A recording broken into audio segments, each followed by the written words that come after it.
Town and the NRF Saatchi Chair in Security and Justice. The recording was part of a series of seminars entitled #Thought Leader Encounter, featuring leading and emerging academics on law and society in Africa. If you would like to find out more about the work of the Center, please check out our website at www.cls.uct.ac.za or follow us on Facebook at CLSUCT or Twitter at CLSUCT. Happy listening.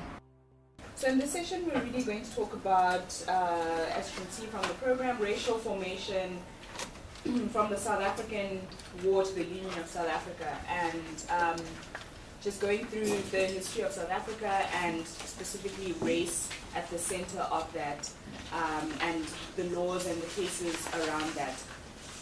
So we have Thuto Thipe, who is a PhD candidate from Yale University. She was also part of the UCT community as well. She worked for the Center for Law and Society here, and she worked in the archives and conducted oral history interviews, as well as other research that had an impact on policy and legislation. So we're really lucky to have her here, and yeah, so welcome. Thank you. Thank you so much for coming to this lecture. I'm really looking forward to this. I always get the most out of interactive lectures, and I think that will also help us stay awake after lunch. So I'm going to do some talking, but also ask some questions and ask you to also ask some questions. And I'm going to talk for a bit just to give context, and then I'm going to have you drive the rest of the lecture. So come with questions that you find interesting, thoughts or directions that you'd like to take the rest of the lecture in, and that's how we'll move things. Okay, I'll do the first summary, and as a trade-off, you must lead the rest of the discussion. And I will start calling on names or asking for names later on. I'll start with the judgment, the court case. That's one of the readings. That was the shortest of the readings. So we can start there. So this case, Petlele versus Minister for Native Affairs and Mwakhatle. This is a 1908 case where a small group of people living in what was then the Transvaal, what's now the Northwest Province, buy land. They're part of a traditional community and understand themselves as part of the larger Bafokeng collective, but as their small subsection of the community, decide to buy land because during this time, the way that black people could secure the strongest land rights in a time where missionaries were taking their land, farmers were taking their land, the government was taking their land, was to have this land registered in the title deeds office. So they buy this land, they fundraise together, they buy this land, and then the person who's recognized as the chief, and who they recognize as the chief of the collective, claims that this land was actually bought for the entire community and not just for their own subsection, the people who paid for it. So the subsection goes to court to argue that this land should be recognized as theirs and registered in the title deeds office as theirs. And the case concludes that to recognize individual, even small individual African property rights would be to undermine the entire tribal system, and that these types of land rights are unknown to Africans because African people never lived in this sort of way, and so they ought to be excluded from eligibility to be registered in the deeds office, and only tribes can be registered. So that's a slightly longer analysis than you need to give, but anyone want to take a go at one of the other readings? Yeah. I can do the Feinberg reading. Yeah. So basically, just to summarize this one, it was basically a history of the Land Act, and it argued that the main purpose of the Land Act was to promote territorial segregation, but it was kind of masked under things such as to stop people from squatting on certain land and, basically squatting and buying land that was outside of the reserves where they were only supposed to buy land. Thanks, that's perfect. Anyone want to take a go at the last two? We have The Land is Ours and Call Me Woman.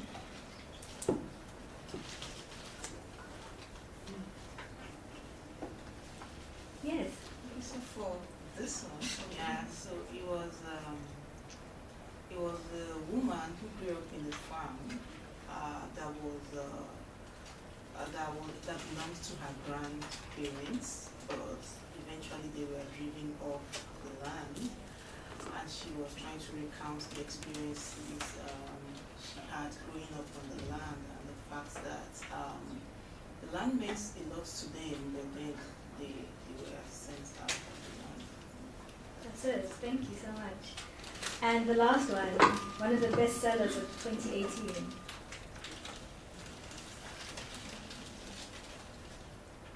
I was at the book launch, and people brought their phones and they downloaded on WhatsApp and they read it on WhatsApp and they were asking Thipe to sign. He refused because he's a businessman. But I'm surprised that you guys weren't like jumping at a free copy of a chapter of a book that people were illegally downloading.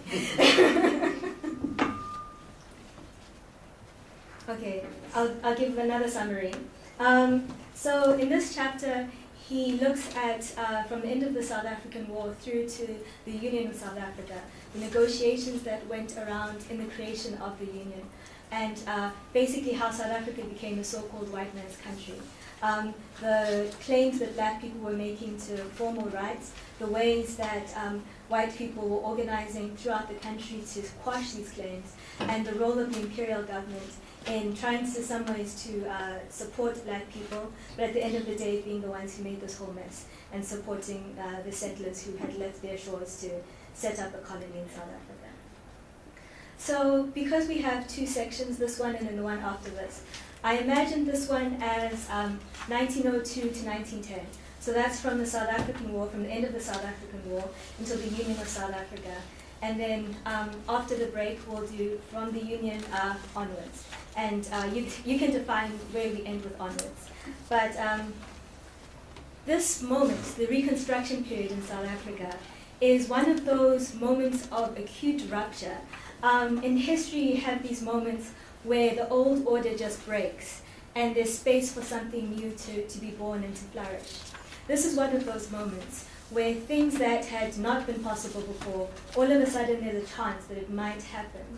And people who had power need to find ways to secure that they will not lose their power in the new order, and that the new order looks as much like the old one as possible. But you have these windows, whether it's like 94 here, 1994, or the early 90s, the Haitian Revolution, the independence moment around the formerly colonized parts of the world. You have these moments where things are possible and people are taking chances that hadn't been possible before. And there are these negotiations that can only really happen in a time when you're defining what this new order will look like, who it's going to serve, and what the point of the new government is going to be. So between, a very quick summary, between 1899 and 1902, the two Boer republics, the Orange Free State and the Transvaal, fought bitterly against the British-controlled Natal and Cape colonies. The British thought that this would be an easy victory. They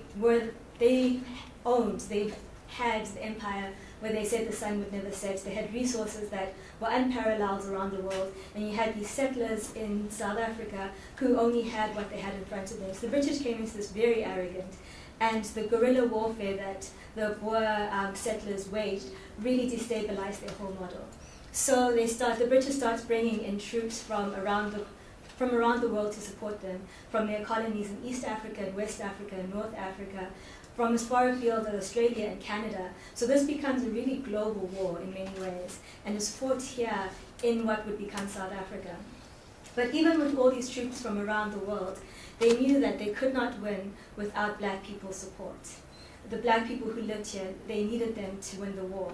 So conquest in many parts of the country, especially further inland, had been maybe 2 or 3 generations earlier. This was not something that was in the distant past. This was stuff that was still part of oral history. For some people, it was still part of their living memory. So this wasn't a natural alliance between the British and black people living here. The British had to really make it worth their while. So as they're trying to recruit black people in the area to come and fight for them, they say, if you come and fight for us, we'll give you land, when you take over Boers' farms and you vanquish them, you will get that land. You'll get greater political rights. You'll get greater social rights. You'll have greater participation in the government, and this really will be a new day for you. Always greater, not equal, but more than you have right now. That's what they're promising. So, in their numbers, black people come out and support the British troops, and eventually they helped the British secure victory over the Boer forces. At the end of the war, they're ready to make good on the British promises. They've come out and they understand themselves now as subjects of the British Empire. They have fought and died and supported the troops, written articles, sent telegrams, been messengers, been in all sorts of roles, supporting the British government and coming out. Now they're ready to make good on these promises that were made to them.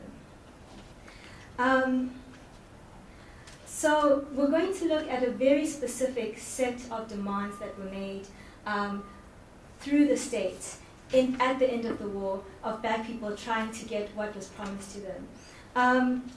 The war covered the whole country, what would become the whole country, and it spilled out into parts of Lesotho, into parts of Eswatini.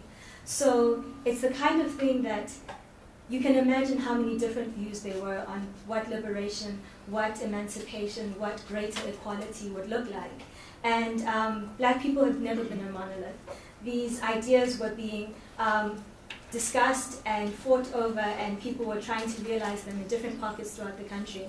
So this is by no means a comprehensive account of what this period looked like, but it's one of the most important because it happens through the state, and they're trying to assert themselves as part of the state in a formal sense, and trying to make the British government fulfill its promises to them, that effectively liberalism would be extended to them.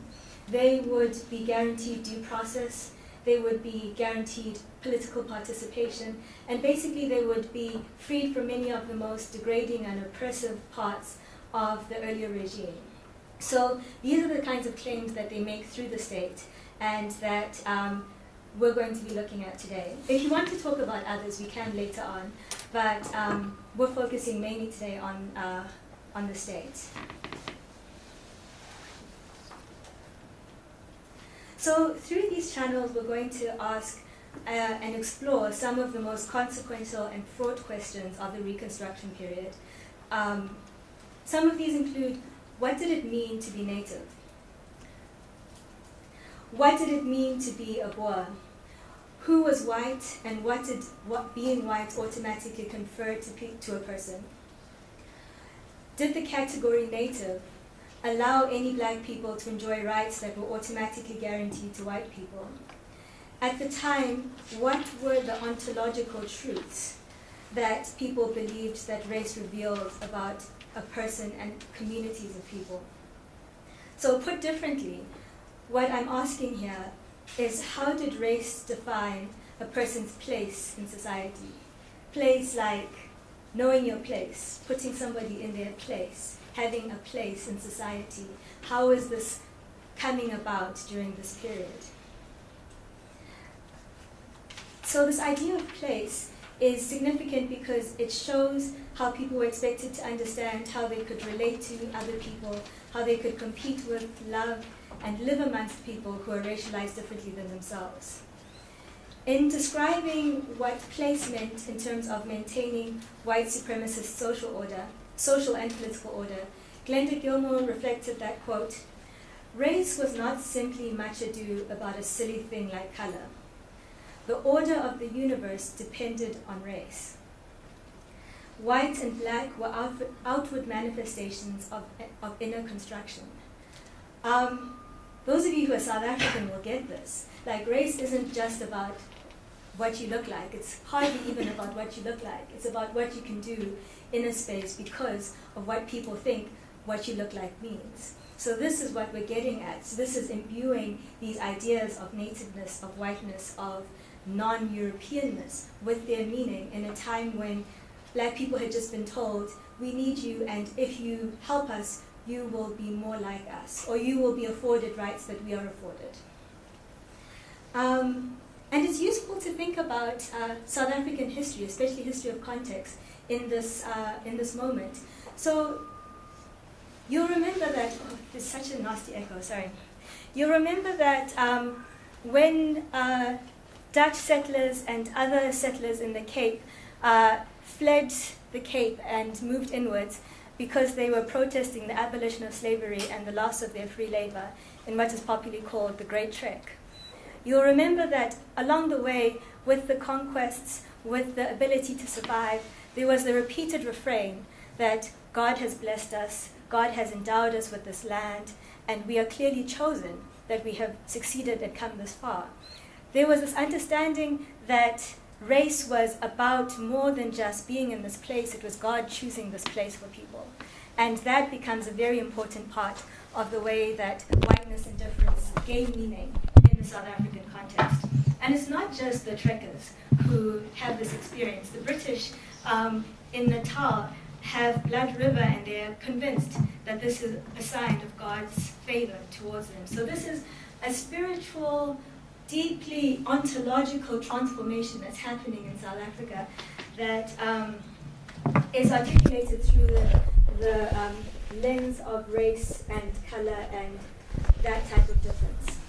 But because we're scholars, we know that race is a social construction. It's completely made up. People in Africa, there's more genetic diversity between people in the African continent than there is often between people who are classified as being of different races. And sometimes it's easier for black people to understand this. But there is deep meaningfulness in understanding how these systems work. As Matthew Jacobson explains it, quote, "By looking at racial categories and their fluidity over time, we glimpse the competing theories of history which inform the society and define its internal struggles," unquote.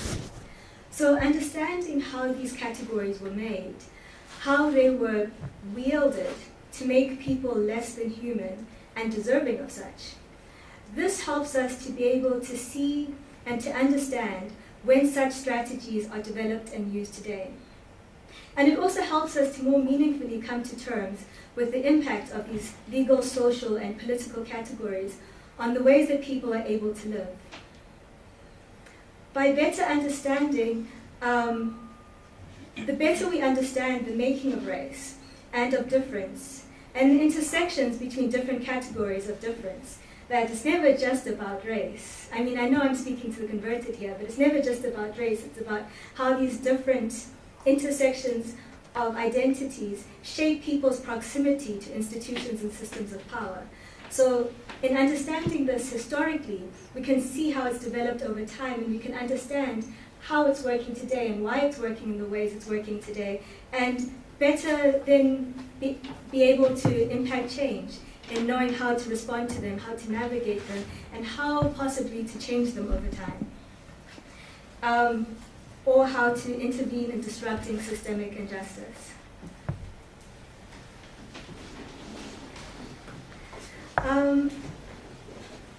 So for a quick note on languaging about race. A development that's come out of African American studies in the last couple of decades looks at and focuses on making explicit that we are talking about people who have been categorized in a particular way or forced into a particular condition because of identities related to systems and structures of power at the time. So this means that we don't talk about slaves, we talk about enslaved people.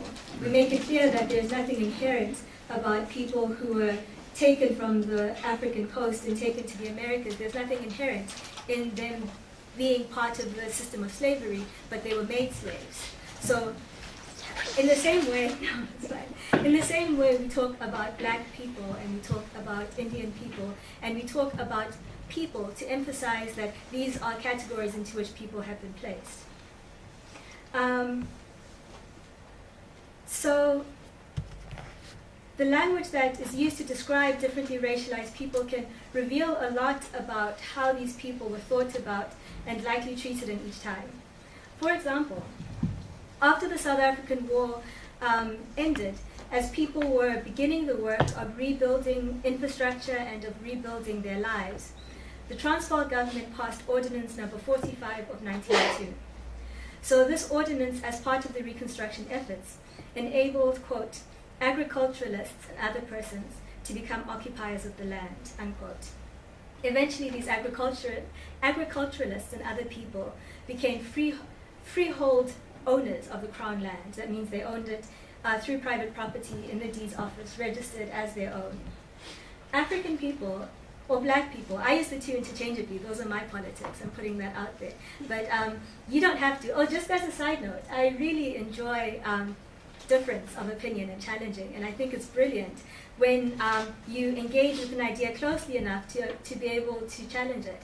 So please come at me, because I think that's how we're going to have a more productive and generative conversation. So black people were implicitly excluded from both categories of agriculturalist and person. So this means that they were not eligible with the changes that came from this ordinance to become owners of crown land like persons, as seen by the law, were eligible to. So when we talk about the category native and people to whom it was applied, I just say native because I want to bring to the fore every time the violence with which this word is charged and the exclusion with which it is meant to evoke. So when I use the problematic phrasing of tribe or of native, know that it's very deliberate and is meant to, in that moment, evoke the systems of political and other violence that were imbued in these categories. So let's talk about liberalism. I'm going to start with a bunch of quotes. I'm a historian by training. I live in the archives, so I'm just going to put lots of quotes at you to give you a sense of how people were talking at the time, how they were thinking at the time, and how they were rationalizing things. And I'm going to put them out there, and then we can talk about how you all make sense of them and what you think they were doing in each particular moment. So, a year after the war ended, a Native Affairs official, Langdon, bemoaned that coming out of the war, many black people, quote, believed that the result of the war would be to deprive the Boers of their land and to appropriate it for the benefit of native races, unquote. He assured his audiences, though, that, quote, the idea has been almost entirely removed from their minds by myself in interviews and by all the officers of this department who were brought into touch with the natives. Traces of it remain and will take time to effect for the reason that during the war, irresponsible persons gave promises and pledges for which there was no warrant and no chance of fulfillment. So the war, the reason why I emphasize the global nature of the war is that it was not just settlers who were fighting it. It moved from being the Anglo-Boer War to the South African War for the fact that it was a civil war and black people fought in it and died in it and were held in camps and all of these things that other people were also doing. So it was a war that encompassed all people. And it brought people from Canada and Australia and East Africa and West Africa and North Africa to a place where native didn't mean the thing that it meant to the burghers. It didn't mean the thing that it meant to the third generation Natal British settler. They were coming into this with different social contexts, and yes, slavery was in effect in Canada for a long time, and even though it's not talked about as much as with the US, this was part of the global repertoire, but people were coming here differently. They were engaging with black people in ways that settlers were not, and this was creating a new type of social awareness and a new type of interaction between people. And they were, as I will hear in other quotes, the natives started to get ideas.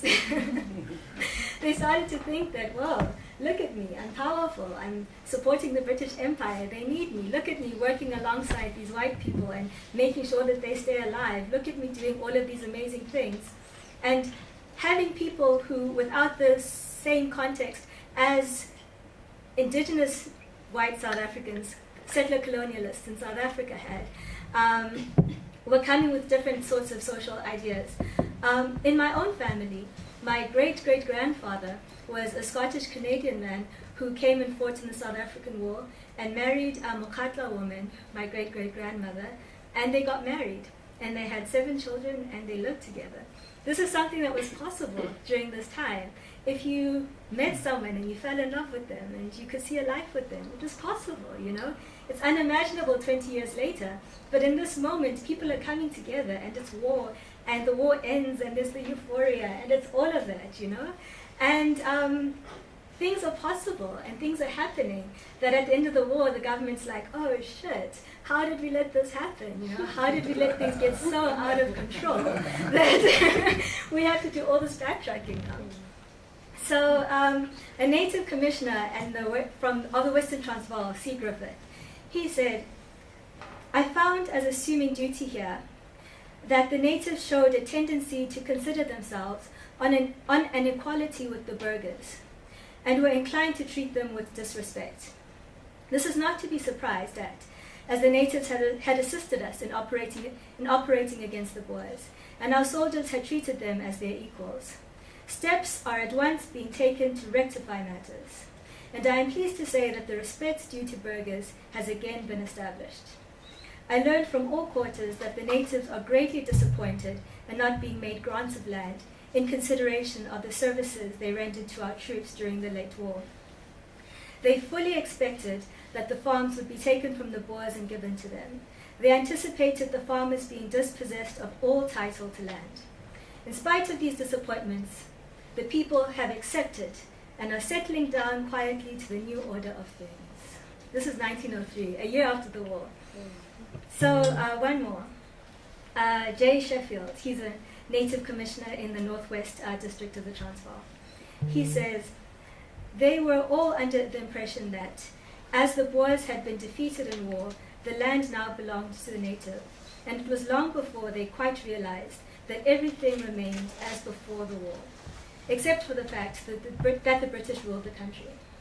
So throughout colonial history is this story of colonists at large making promises to people and just being repeatedly and famously and spectacularly duplicitous. But in this context, where conquest has already taken place, political power has already been gained by European settlers, there's not much else to go on, you know? Oh, I was going to say this earlier, but it's one of my favorite stories. One of my former professors, Harry Garuba from the Center for African Studies up the hill, he told the story about this missionary who arrived in Africa. And he's writing this letter home to say, they're so lazy, I don't know what to do with myself. They wake up in the morning and they go to the pots and they make food. And then they go out the whole day and they're roaming the bush. They go to the river, they're just walking around with pails of water. They come back, they're faffing around. I mean, the whole story was just like they don't do anything the whole day. So historians, when they read it later, saw that the day started when the sun rose, and it was action after action after action after action. And if you read it through the lens of 18th, 19th century European economic and political and social order, they're faffing around all day. But when you read it on its own terms, and you see what they were doing in terms of their social order, their political order, and providing for needs as they existed in that context, you see that they were really hardworking, consistently, from sun up until sundown. So that's a charge that I'm going to bring to you here. You don't have to agree with what we're going to see these people doing and engaging with the state. You don't have to agree with how they petition the state to recognize and guarantee them rights. And you should still maintain your critiques, but read them on their own terms. Read them in the sun up to sundown in terms of what they had available to them, the options that they had available to them, what was at stake to them at that time, and what they risked losing if they didn't make some of the choices that they made. So this doesn't mean you have to buy into what they're saying, but it does mean that you have to read it fairly in a way that recognizes that they didn't have all of the political tools that are available maybe decades later or a century later,